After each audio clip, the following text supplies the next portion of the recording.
Star Tamil செய்திகள். முதலில் தலைப்புச் செய்திகள்.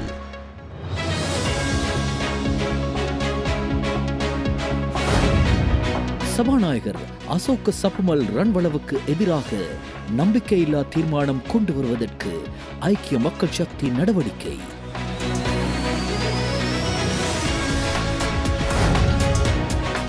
ஒருவரின் தகுதி தராதரம் எதுவாக இருந்தாலும் தவறு செய்யும் பட்சத்தில் உரிய நடவடிக்கை எடுக்கப்படும் என ஜனாதிபதி அனுரகுமார் திசாநாயக்க தெரிவித்துள்ளார்.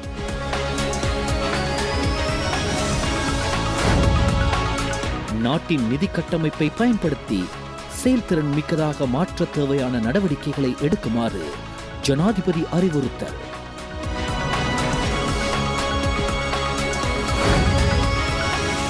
ஊழல் மற்றும் மோசடியை மட்டுப்படுத்த தற்போதைய அரசாங்கம் முன்னெடுக்கும் வேலை திட்டத்திற்கு கனடா ஒத்துழைப்பு.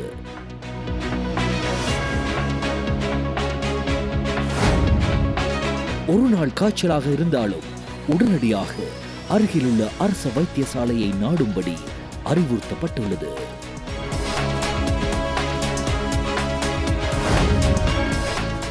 யாழ்ப்பாண மாவட்டத்தின் ஒருங்கிணைப்பு குழு தலைவராக அமைச்சர் ராமலிங்கம் சந்திரசேகர் கடமையினை பொறுப்பேற்றார்.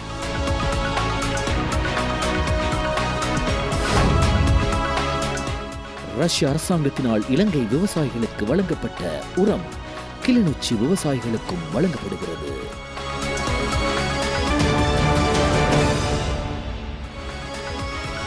உள்நாட்டுச் செய்திகள். தனக்கு கலாநிதி பட்டம் இருப்பதாக கூறி மக்களையும் அரசாங்கத்தையும் ஏமாற்றிய தற்போதைய சபாநாயகர் அசோக் சப்மல் ரன்வளவுக்கு எதிராக நம்பிக்கையில்லா தீர்மானம் கொண்டு வருவதற்கு ஐக்கிய மக்கள் சக்தி இன்று நடவடிக்கை எடுத்தது.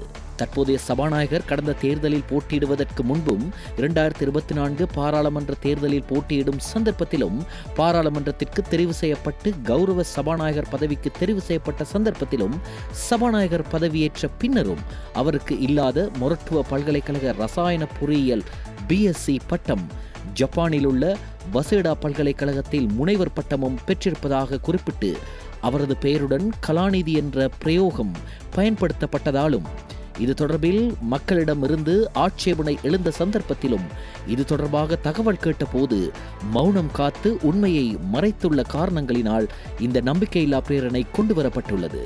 பாராளுமன்ற உறுப்பினர்களுக்கான நடத்தை கோவை 3வது பகுதியில் பிரிவு 6 பிரகாரமும் அந்த நடத்தை கோவையில் 5வது பிரிவின் நெறிமுறைகளின் பிரகாரமும் உள்ள நடத்தை விதிகளின்படி மேற்படி விதிகள் மீறப்பட்டுள்ளமையால் மற்றும் பாராளுமன்றம், அரசியலமைப்பு மற்றும் அவரால் நேரடியாக தலைமை தாங்கப்படும் ஏனைய உயரிய நிறுவனங்களினதும் நம்பிக்கையை மீறியுள்ளபடியால் இந்த நம்பிக்கையில்லா பிரேரணை முன்வைக்க நடவடிக்கை எடுக்கப்பட்டுள்ளது. இந்த நம்பிக்கையில்லா பிரேரணையில் ஐக்கிய மக்கள் சக்தியின் தலைவர் சஜித் பிரேமதாச, கட்சியின் பொதுச் செயலாளர் ரஞ்சித் மத்துமபண்டார, எதிர்க்கட்சியின் பிரதம கொறடா கயந்த கருணாதிலக்க மற்றும் பாராளுமன்ற உறுப்பினர்களான JC அலவத்துவல, அஜித் பி பெரேரா, சுஜித் சஞ்சய் பெரேரா, சதுர கலப்பத்தி, ஜகத் விதான மற்றும் அர்ஷன ராஜகர்ண ஆகியோர் கைச்சாத்திட்டனர்.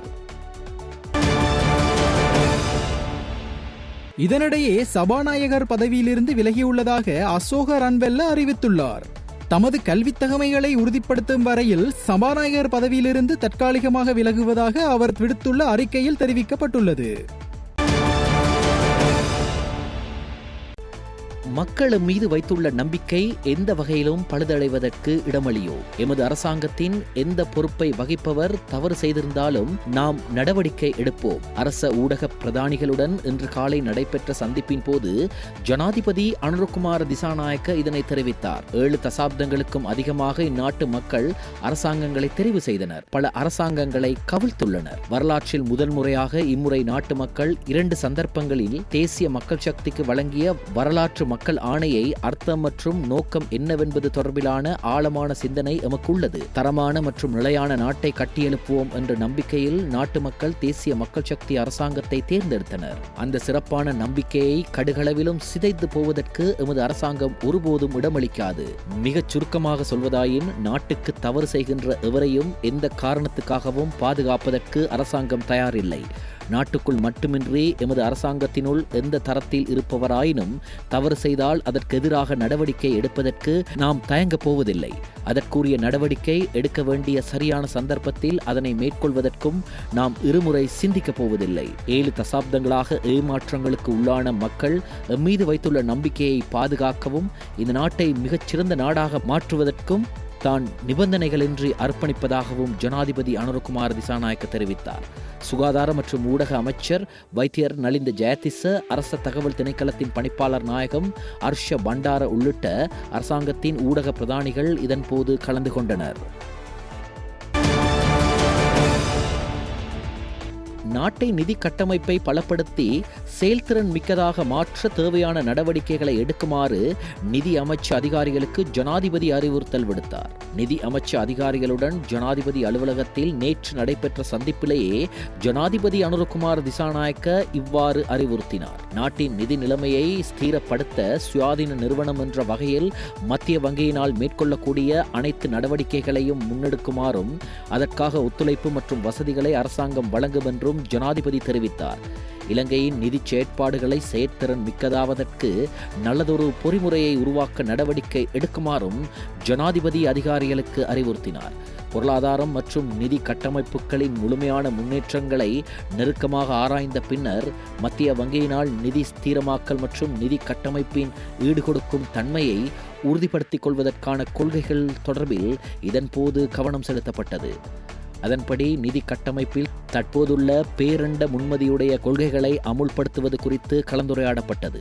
பொருளாதாரம் நிலைப்படுத்தப்பட்டவுடன் பொதுமக்களின் தரநிலையில் பாதுகாப்பான முன்னேற்றம் மற்றும் முன்மதியின் அடிப்படையில் அவதானத்தை முகாமைத்துவம் செய்து கொண்டு மூலதனத்தை கட்டியெழுப்புவதன் ஊடாக நிதி கட்டமைப்பின் சாதகமான செயல்திறன் எதிர்பார்க்கப்படுகிறது. தொழில் அமைச்சர் மற்றும் பொருளாதார அபிவிருத்தி பிரதி அமைச்சர் பேராசிரியர் அனில் ஜயந்த பெர்னாண்டோ, நீதி மற்றும் தேசிய ஒருங்கிணைப்பு அமைச்சர் சட்டத்தரணி அர்ச்சன நாணயக்கார, நிதி மற்றும் திட்டமிடல் பிரதி அமைச்சர் கலாநிதி அர்ச்சன சூரியபெரும, நிதி அமைச்சின் செயலாளர் மஹிந்த சிறிவர்தன, மத்திய வங்கி ஆளுநர் கலாநிதி நந்தலால் வீரசிங்க உள்ளிட்ட பலரும் இதன்போது கலந்து கொண்டனர். ஊழல் மோசடியை மட்டுப்படுத்த தற்போதைய அரசாங்கம் முன்னெடுத்து செல்லும் வேலை திட்டங்களுக்கு ஒத்துழைப்பு வழங்குவதாக இலங்கை மற்றும் மாலைத்தீவுக்கான கனடிய உயர்ஸ்தானிகர் எரிக் வால்ஸ் தெரிவித்தார். ஜனாதிபதியின் செயலாளர் கலாநிதி சனத் நந்திக குமாநாயக்க மற்றும் இலங்கை மற்றும் மாலைத்தீவுக்கான கனடிய உயர்ஸ்தானிகர் எரிக் வால்ஸ் ஆகியோருக்கிடையில் ஜனாதிபதி அலுவலகத்தில் நேற்று நடைபெற்ற சந்திப்பின் போதே இந்த விடயங்கள் கலந்துரையாடப்பட்டன. ஊழல் மற்றும் மோசடியை ஒழிப்பது தொடர்பில் கனடா அரசாங்கத்தின் அனுபவங்களை இலங்கை அரசாங்கத்துடன் பகிர்ந்து கொள்வது தொடர்பில் இதன்போது கவனம் செலுத்தப்பட்டது. இலங்கையின் பொருளாதார பின்னடைவுக்கு முன்பு காணப்பட்ட அரசியல் கலாச்சாரமே காரணம் என சுட்டிக்காட்டிய கனடிய உயர்ஸ்தானிகர் தற்போதைய அரசாங்கம் அந்த அரசியல் கலாச்சாரத்தை மாற்றுவதற்காக மேற்கொள்ளும் முயற்சிகளுக்கு பாராட்டு தெரிவித்தார். இலங்கைக்கான கனடிய தூதரகத்தின் 2ஆம் செயலாளர் பேட்ரிக் பிக்கரிங் அவர்களும் இதன்போது கலந்து கொண்டார்.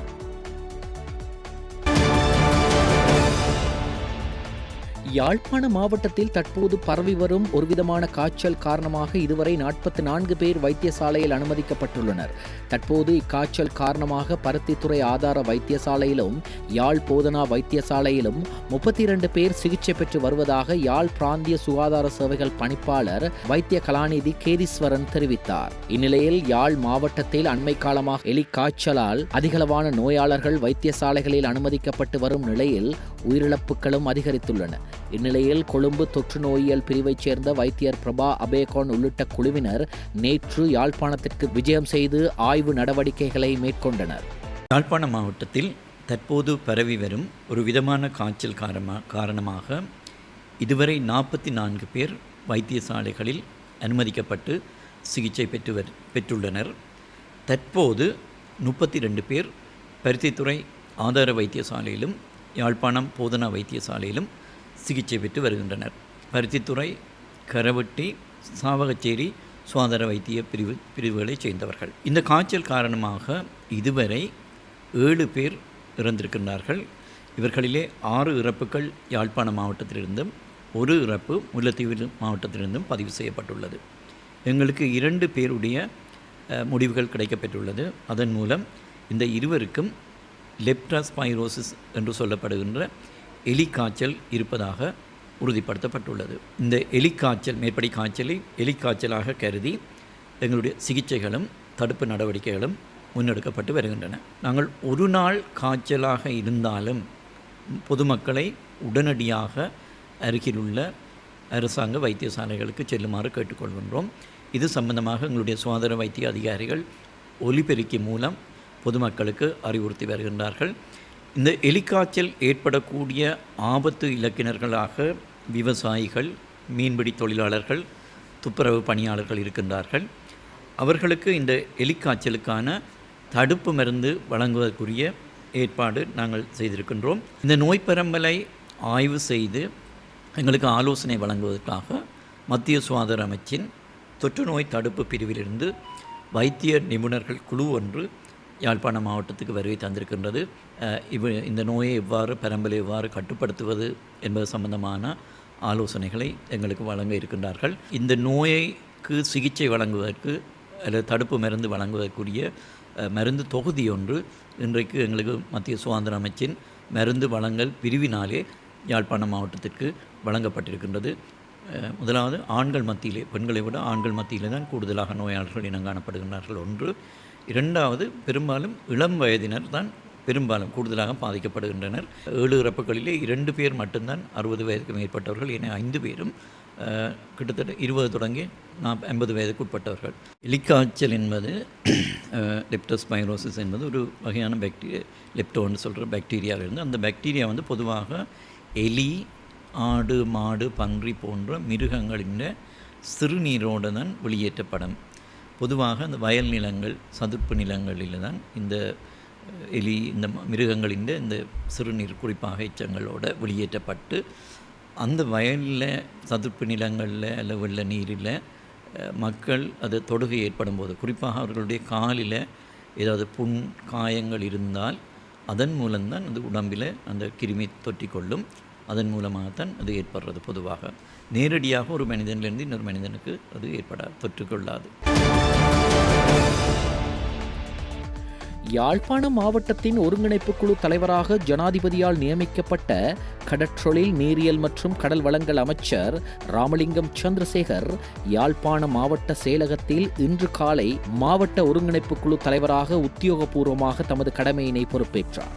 இந்நிகழ்வில் யாழ்ப்பாண மாவட்டத்தின் பாராளுமன்ற உறுப்பினர் கருணாகரன் இளங்குமரன், அரசாங்க அதிபரும் ஒருங்கிணைப்பு குழுவின் செயலாளருமான திரு மருதலிங்கம் பிரதீபன் அவர்களும் உடனிருந்தனர். மேலும் கடமையேற்பு நிகழ்வில் மேலதிக அரசாங்க அதிபர், திட்டமிடல் பணிப்பாளர், உள்ளக கணக்காய்வாளர்கள், நிர்வாக உத்தியோகத்தர்கள் உள்ளிட்ட பதவி நிலை உத்தியோகத்தர்களும் கலந்து கொண்டனர்.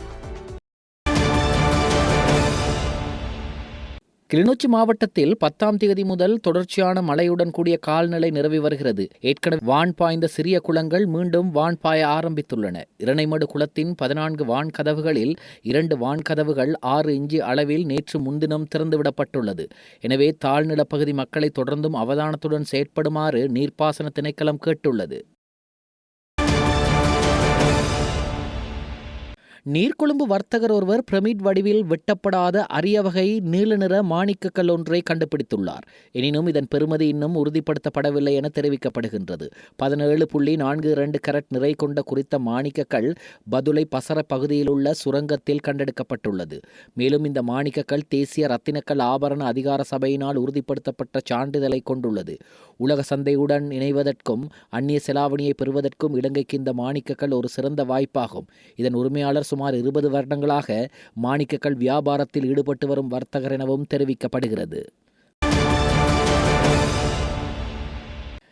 இந்த வருடத்தில் மிக அற்புதமான விண்கல் மலைகளில் ஒன்றாக கருதப்படும் ஜெஸ்மின்ட் விண்கல மலையை இன்றும் மற்றும் நாளையும் காண முடியும் என ஆத்தசிக்லாக் மத்திய நிலையம் தெரிவித்துள்ளது. அதன்படி இதன் முழுமையான அனுபவத்தை நாளை இரவு வடகிழக்கு வானில் பொதுமக்கள் காண முடியும். இரவு 9 மணிக்கு பின்னர் வடகிழக்கு வானில் மணித்தியாலயத்திற்கு 120 விண்கற்கள் தோன்றும் என ஆத்தசிக்லாக் மத்திய நிலையத்தின் வானிலை சிரேஷ்ட ஆராய்ச்சியாளர் விஞ்ஞானி இந்திக மெதங்கொட தெரிவித்தார். தொழில்நுட்ப மற்றும் பொருளாதார ஒத்துழைப்பு திட்டத்தின் 60வது ஆண்டு நிறைவு நாளை குறிக்கும் வகையில் யாழ்ப்பாண இந்திய தூதரகம் நேற்று முன்தினம் யாழ்ப்பாண கலாச்சார மையத்தில் ஐடெக் தினத்தை கொண்டாடியது. இந்நிகழ்வில் வடமாகாண ஆளுநர் என் வேதநாயகம், வடமாகாண சபை தலைவர் சி.வி. சிவஞானம், ஆளுநரின் தலைமைச் செயலாளர் எஸ். இளங்கோவன், யாழ்ப்பாண பல்கலைக்கழக துணைவேந்தர் பேராசிரியர் எஸ். ஸ்ரீ சகுனராஜா மற்றும் ஐடெக் திட்டத்தின் கீழ் இந்தியாவில் பயிற்சி பெற்ற பல்வேறு துறைகளின் நிர்வாகிகள், நிபுணர்கள், பழைய மாணவர்கள் கலந்து கொண்டனர். ஆளுநர் என் வேதநாயகம் முக்கிய விருந்தினராக கலந்து கொண்டு இந்திய அரசுக்கு நன்றி தெரிவித்தார். ஐடெக் திட்டம் இலங்கையின் அரசு அலுவலகங்களின் திறன்களை மேம்படுத்துவதில் முக்கிய பங்கு வகித்ததை குறிப்பிட்டு இந்தியாவில் உள்ள 100க்கும் மேற்பட்ட நிறுவனங்களின் பயிற்சி செயல்முறைகளை பாராட்டினார். ரஷ்ய அரசாங்கத்தினால் இலங்கை விவசாயிகளுக்கு வழங்கப்பட்ட உரத்தினை கிளிநொச்சி விவசாயிகளுக்கு பகிர்ந்து வழங்க நடவடிக்கை எடுக்கப்பட்டுள்ளது. ரஷ்ய அரசாங்கத்தினால் இலங்கை விவசாயிகளுக்கு வழங்கப்படுவதற்காக நேற்று கையளிக்கப்பட்ட 55,000 மெட்ரிக் டன் உரம் கிளிநொச்சி விவசாயிகளுக்கு வழங்குவதற்காக கொண்டுவரப்பட்டுள்ளது. குறித்த உரங்கள் பூனகிரி, கிளிநொச்சி, கண்டாவளை கமநல சேவை நிலையங்களுக்கு இன்று கொண்டுவரப்பட்டன. குறித்த உரத்தினை விரைவாக விவசாயிகளுக்கு பகிர்ந்தளிக்க நடவடிக்கை எடுக்கப்பட உள்ளதாக கிளிநொச்சி மாவட்ட கமநல அபிவிருத்தி திணைக்களத்தின் பிரதி ஆணையாளர் தேவரதன் தெரிவித்தார். தென்மேற்கு வங்காள விரிகுடா கடற்பரப்புக்கு மேலாக விருத்தியடைந்த குறைந்த அழுத்த பிரதேசம் வலுவிழந்து வருவதாக வளிமண்டலவியல் திணைக்களம் எதிர்வு கூறியுள்ளது. இதன் காரணமாக வடக்கு, வடமத்திய மற்றும் மேல் மாகாணங்களிலும் காலி மற்றும் மாத்தறை மாவட்டங்களிலும் அவ்வப்போது மழையோ அல்லது இடியுடன் கூடிய மழையோ பெய்யக்கூடிய சாத்தியம் காணப்படுகின்றது. வடக்கு மாகாணத்தில் சில இடங்களில் 50 மில்லிமீட்டருக்கு அளவான பலத்த மழை வீழ்ச்சி எதிர்பார்க்கப்படுகின்றது. நாட்டின் ஏனைய பிரதேசங்களில் பல இடங்களில் மாலையில் அல்லது இரவில் மழையோ அல்லது இடியுடன் கூடிய மழையோ பெய்யக்கூடிய சாத்தியம் காணப்படுகின்றது. ஊவா மாகாணத்தில் சில இடங்களில் 75 மில்லிமீட்டர் அளவான ஓரளவு பலத்த மழை வீழ்ச்சி எதிர்பார்க்கப்படுகின்றது. மத்திய மாகாணம், சப்ரகமுவ, தென் மற்றும் ஊவா மாகாணங்களில் காலை வேளைகளில் பனிமூட்டமான நிலை காணப்படும் என எதிர்பார்க்கப்படுகின்றது. இடியுடன் கூடிய மழை பெய்யும் வேளைகளில் அப்பிரதேசங்களில் தற்காலிகமாக பலத்த காற்றும் வீசக்கூடும். மின்னல் தாக்கங்களினால் ஏற்படக்கூடிய பாதிப்புகளை குறைத்துக் கொள்ள தேவையான முன்னெச்சரிக்கை நடவடிக்கைகளை எடுத்துக் கொள்ளுமாறு பொதுமக்கள் அறிவுறுத்தப்படுகின்றார்கள். இடைவேளைக்கு பின்னர் செய்திகள் தொடரும். செய்திகள் தொடர்கின்றன. வெளிநாட்டு செய்திகள். காங்கோவில் பெயர் அறியப்படாத மர்ம நோய் ஒன்று பரவி வருகிறது. இந்த நோய் 143 பேரை கொன்றதாக உள்ளூர் அதிகாரிகள் தெரிவித்துள்ளனர். பாதிக்கப்பட்டவர்களுக்கு அதிக காய்ச்சல், கடுமையான தலைவலி, சளி, உடல்வலி போன்ற அறிகுறிகள் இருப்பதாக காங்கோவில் உள்ள குவாங்கோ மாகாணத்தின் துணை ஆளுநர் ரெமி சாகி மற்றும் மாகாண சுகாதார அமைச்சர் அப்ரினோயர் யும்பா ஆகியோர் தெரிவித்துள்ளனர். 200க்கும் அதிகமானோர் இந்த நோயால் பாதிக்கப்பட்டு சிகிச்சை பெற்று வருவதாக கூறப்படுகிறது. அவர்களின் எச்சில் மற்றும் இரத்த மாதிரிகளை சேகரித்து நோயை அடையாளம் காண பகுப்பாய்வு மேற்கொள்ளப்பட்டு வருகிறது. ஆஸ்திரேலியா நாட்டில் உள்ள குயின்ஸ்லாந்து மாகாணத்திலிருந்து மிக அதிர்ச்சியான செய்தி ஒன்று வெளியாகியுள்ளது. அங்குள்ள ஆய்வகம் ஒன்றில் மிக ஆபத்தான வைரஸ் மாதிரிகளை வைத்து ஆய்வு செய்து கொண்டிருந்தனர். இந்நிலையில் திடீரென 200க்கும் மேற்பட்ட வைரஸ் மாதிரிகள் மாயமாகியுள்ளன. இதில் Hendra virus, Lisa virus, என்டா virus உள்ளிட்டவை அடங்கும் என கூறப்படுகிறது. இந்த வைரசுகள் பல்வேறு விதமான உடல்நிலை பாதிப்புகளை ஏற்படுத்தக்கூடியவை. அமெரிக்க ஜனாதிபதியாக தேர்ந்தெடுக்கப்பட்ட டொனால்ட் ட்ரம்ப் அமெரிக்காவின் 47வது ஜனாதிபதியாக ஜனவரி 20ஆம் தேதி வாஷிங்டன் டிசியில் உள்ள அமெரிக்கா கேபிட்டலில் பதவியேற்க உள்ளார். இந்த நிகழ்வு அமெரிக்க வரலாற்றில் தொடர்ச்சியற்ற முறையில் 2வது முறையாக ஜனாதிபதியாக பதவியேற்கும் ட்ரம்பின் வரலாற்று அரசியல் மறுபிரவேசத்தை குறிக்கிறது. துணை ஜனாதிபதியாக தேர்ந்தெடுக்கப்பட்ட ஜேடி வான்ஸுடன் இணைந்து குறிப்பிடத்தக்க உலகளாவிய கவனத்தை ஈர்க்கும் என எதிர்பார்க்கப்படும் இந்த விழாவிற்கு ட்ரம்ப் தயாராகி வருகிறார். இந்நிலையில் சீன ஜனாதிபதி ஜி ஜின்பிங்கை ட்ரம்ப் அழைத்துள்ளார். நவம்பரில் அவர் தேர்தலில் வெற்றி பெற்ற பிறகு அழைப்பை நீட்டினார். அமெரிக்க ஜனாதிபதி பதவியேற்பு நிகழ்வொன்றில் சீன ஜனாதிபதி ஒருவர் கலந்து கொள்ளும் முதற் தடவையாக இது வரலாற்றில் இடம் பிடிக்கிறது. பிரான்ஸ் ஜனாதிபதி இமானுவேல் மேக்ரான் இன்று புதிய பிரதமரை நியமிப்பார் என்று அவரது அலுவலகம் தெரிவித்துள்ளது. பிரதமரின் பெயரை குறிப்பிடும் அறிக்கை இன்று காலை வெளியிடப்படும் என்றும் ஜனாதிபதி மாளிகையில் மேக்ரான் போலாந்து பயணத்திலிருந்து திரும்பிய பின்னர் தெரிவித்தது. ஜனாதிபதி மாளிகை மேக்ரான் போலாந்து பயணத்திலிருந்து திரும்பிய பின் தெரிவித்தது. தீவிர வலதுசாரி மற்றும் இடதுசாரி சட்டம் இயற்றுபவர்கள் அவரது அரசாங்கத்தை கவிழ்க்க வாக்களித்ததை அடுத்து புதிய பிரதம மந்திரி மைக்கேல் பார்னியர் கடந்த வாரம் ராஜினாமா செய்தார். பார்னியர் பதவியிலிருந்து 3 மாதங்களுக்கு பிறகு விலகினார். நவீன பிரெஞ்சு வரலாற்றில் எந்தவொரு பிரதமரும் இல்லாத மிக குறுகிய பதவிக்காலம் இதுவாகும்.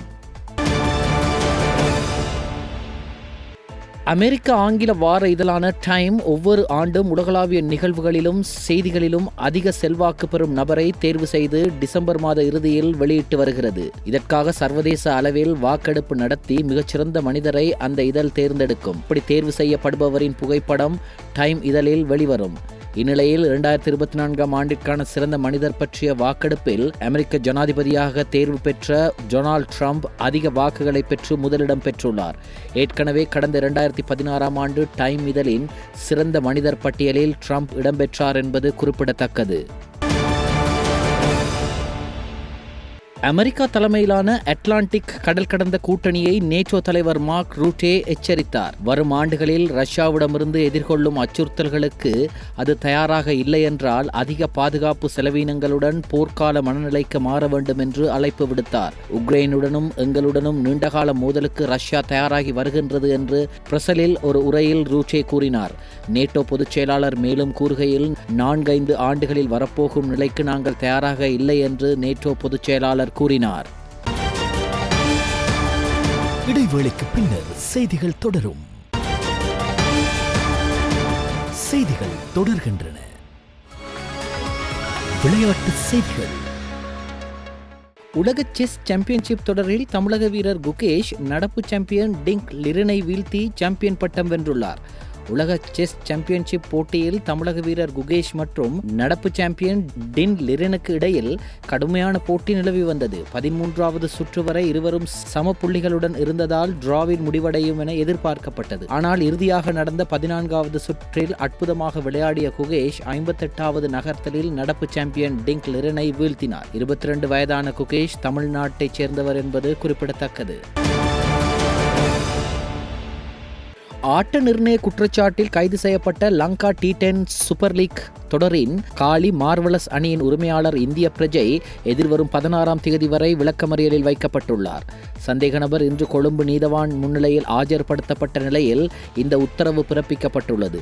ஆட்ட நிர்ணய குற்றச்சாட்டின் பேரில் இவர் நேற்றைய தினம் விளையாட்டு குற்றங்களை தடுக்கும் விசேட போலீஸ் பிரிவினரால் கைது செய்யப்பட்டிருந்தார். சந்தேக நபரான இந்திய பிரஜை Lanka T20 super league cricket போட்டி தொடரில் பங்கு பெற்றிய மேற்கிந்திய தீவுகள் வீரர் ஒருவரிடம் பணத்துக்காக போட்டியை காட்டிக் கொடுப்பதற்கு முன்மொழிந்துள்ளதாக தெரிவிக்கப்படுகிறது. இது தொடர்பாக சர்வதேச கிரிக்கெட் கவுன்சில் விளையாட்டு குற்றங்களை தடுக்கும் விசேட போலீஸ் பிரிவில் முறைப்பாடு செய்துள்ளது. அதன்படி நேற்று குறித்த பிரிவை சேர்ந்த குழுவினர் பல்லேக்கல பகுதிக்கு சென்றிருந்தனர். பின்னர் குறித்த இந்திய பிரஜையிடம் மேற்கொண்ட விசாரணைகளின் பின்னர் அவர் கைது செய்யப்பட்டிருந்தார். நாணயமாற்று வீதம்.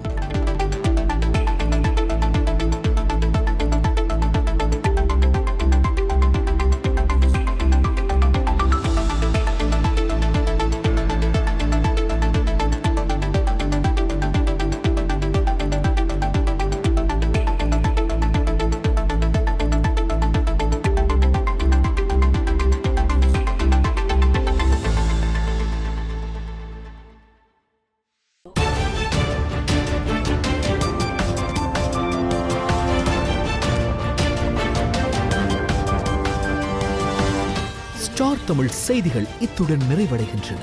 மீண்டும் எமது செய்திகள் நாளை இரவு 7 மணிக்கு ஒளிபரப்பாகும்.